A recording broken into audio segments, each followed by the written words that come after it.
गुरुर्ब्रह्मा गुरुर्विष्णु गुरुर्देवो महेश्वरः गुरुरेव परं ब्रह्म तस्मै श्री गुरवे नमः।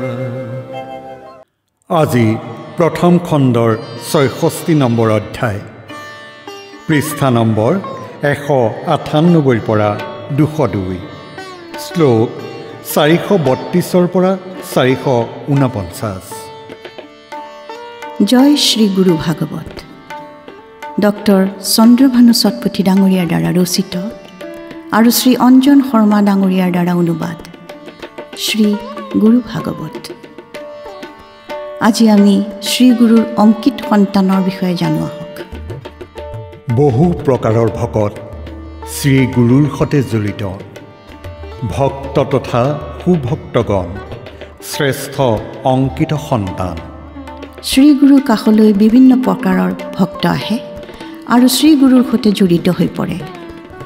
এইসকলৰ ভিতৰত সাধাৰণ ভক্তও থাকে, সুভক্তগণো থাকে, কিন্তু শ্ৰী গুৰুৰ অংকিত সন্তানেই সৰ্বশ্ৰেষ্ঠ হয়। হিন্দু আৰু অন্য ধৰ্মত সদগুৰু পৰম্পৰাত অনেক ৰূপেৰে বৰ্ণিত অংকিত পুত্ৰৰ মহত্ব। হিন্দু আৰু অইন ধৰ্মত তথা সদগুৰু পৰম্পৰাটো অংকিত পুত্ৰৰ মহত্বৰ বিষয়ে অনেক প্ৰকাৰে বৰ্ণনা কৰা আছে। প্ৰয়াণ পূৰ্বে গুৰুবৰ দিয়ে তাক নিজৰ ভাৰ, অনেক গূঢ় ক্ৰীড়া কৰি বনাই উত্তৰাধিকাৰী। মহাপ্ৰয়াণৰ পূৰ্বে শ্ৰী গুৰুবৰে অংকিত সন্তানক নিজৰ ভাৰ সঁপি দিয়াৰ লগতে অনেক গৃহ ক্ৰিয়া কৰি নিজৰ উত্তৰাধিকাৰী কৰে। গুৰুৰ সতে কত জন্মে লাগি আছিল দিব্যকৰ্মে, সদগুৰুৰ প্ৰতিৰূপ অংকিত পুত্ৰৰ স্বৰূপ। অংকিত সন্তানে পূৰ্বৰ বহু জন্মত শ্ৰীগুৰুৰ সৈতে একেলগে দিব্য কৰ্মত সংলগ্ন হৈ থাকে আৰু অংকিত সন্তানৰ স্বৰূপ শ্ৰী সদগুৰুৰেই প্ৰতিৰূপ হয়। গুৰুৰ শ্ৰেষ্ঠ ভক্তজন হৈ পৰে গুৰুৰ মাধ্যম, তেওঁই গুৰুৰ সন্তান, গুৰুবৰৰ শ্ৰেষ্ঠ ধন। শ্ৰীগুৰুৰ শ্ৰেষ্ঠ ভক্তজন শ্ৰীগুৰুৰ মাধ্যম হৈ পৰে, তেওঁ শ্ৰীগুৰুৰ অংকিত সন্তান হয় আৰু শ্ৰীগুৰুৰ শ্ৰেষ্ঠ ধন হৈ পৰে।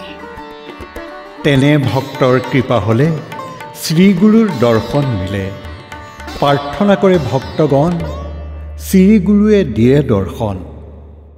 সেই ভক্তৰ কৃপা হ'লে শ্ৰীগুৰুৰ দৰ্শন প্ৰাপ্তি সম্ভৱ হয় আৰু ভক্তসকলৰ প্ৰাৰ্থনা শুনি শ্ৰীগুৰুৱে দৰ্শন দিয়ে। ভক্তই বিনতি কৰিলে গুৰুপাশে আদৰি নিয়ে, এনে ভক্তই দিলে সংগে শ্ৰীগুৰু সহজতে মিলে। অংকিত সন্তানক বিনতি কৰিলে তেওঁ ভক্তসকলক শ্ৰীগুৰু কাষলৈ লৈ যায়। এনে অংকিত সন্তানক লগত লৈ গ'লে অতি সহজে শ্ৰীগুৰুৰ সান্নিধ্য প্ৰাপ্ত হয়। গুৰুৱে ভক্ত মাধ্যমেৰে মনুষ্যক টানে প্ৰথমে, ভক্তি খেলৰ ৰূপ চাৰি নৰ ভক্ত গুৰু শ্ৰী হৰি। আৰম্ভণিতেই শ্ৰীগুৰুই ভক্তৰ মাধ্যমেৰে মনুষ্যক নিজৰ ফালে টানে।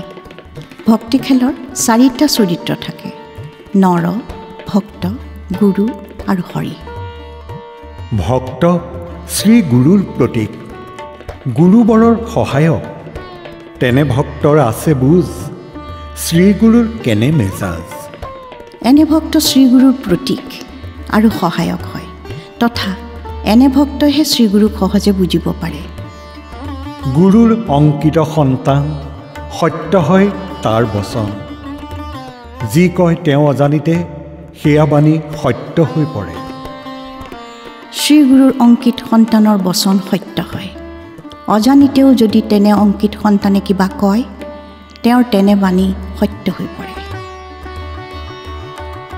এতিয়া আমি অংকিত সন্তানৰ কৰ্ম আৰু গুণৰ বিষয়ে শুনো আহক। গুৰুৰ সতে প্ৰীতি হ'লে প্ৰেমৰ সূক্ষ্ম খেল চলে, আগে দাস বা ভক্তৰূপে, পিছে সখা বা পুত্ৰৰূপে। শ্ৰীগুৰুৰ সৈতে প্ৰীতি হোৱাৰ পিছত প্ৰেমৰ সূক্ষ্ম খেল আৰম্ভ হয়। আৰম্ভণিতে ভক্তই দাস বা ভক্তৰূপে আৰু পিছলৈ সখা বা পুত্ৰৰূপে স্থান গ্ৰহণ কৰে। পুত্ৰভাৱ শিষ্যই ধৰে, বিশেষ পিতৃ কৰ্ম কৰে। গুৰুৰ সৈতে নিতৌ থাকে, উত্তৰাধিকাৰী হৈ পৰে। শিষ্যৰ মনলৈ পুত্ৰভাৱ অহাৰ পিছত তেওঁ বিশেষভাৱে পিতৃকৰ্ম গুৰুকৰ্ম কৰিবলৈ ধৰে। তেওঁ সদায় শ্ৰীগুৰুৰ সৈতে থাকে আৰু শ্ৰীগুৰুৰ উত্তৰাধিকাৰী হৈ পৰে।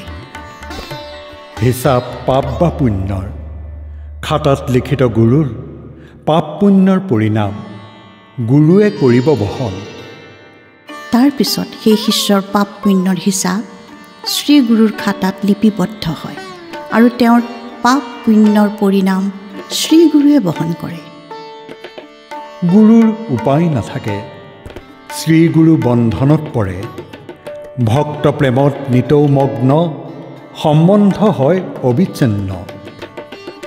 এনে ক্ষেত্ৰত শ্ৰীগুৰুৰ সন্মুখত অইন কোনো পথ খোলা নাথাকে আৰু ভাৱগ্ৰাহী স্বয়ং শ্ৰীগুৰুই সেই শিষ্যৰ প্ৰতি নিজকে বন্ধকত ৰাখে।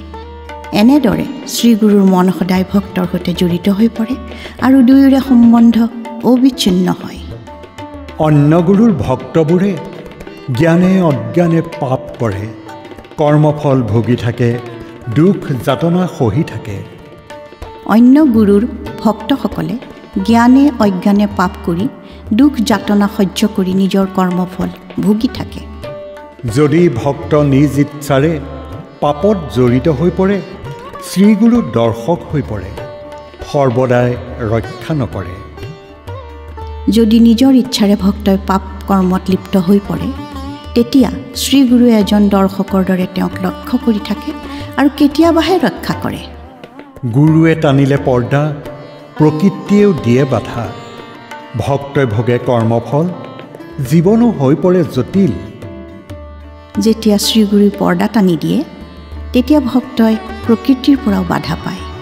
তাৰ ফলত ভক্তই নিজৰ কৰ্মফল ভুগিবলৈ ধৰে আৰু তেওঁৰ জীৱন জটিল হৈ পৰে। ভক্তৰ প্ৰগতি নহ'লে গুৰুৱে ভাবি চিন্তি থাকে, কৃপা কৰক নকৰক, ত্যাগ নকৰে যে ভক্তক। যেতিয়া ভক্তৰ প্ৰগতি নহয়, তেতিয়া শ্ৰীগুৰুৱে তেওঁৰ বিষয়ে ভাবি চিন্তি থাকে। লাগিলে তেনে ভক্তক শ্ৰীগুৰুৱে কৃপা কৰক বা নকৰক, কিন্তু ভক্তক ত্যাগ নকৰে। আজিলৈ আমি ইমানতে সামৰিলোঁ। অহা খণ্ডত পুনৰাই লগ পাম। জয় শ্ৰী গুৰু ভাগৱত।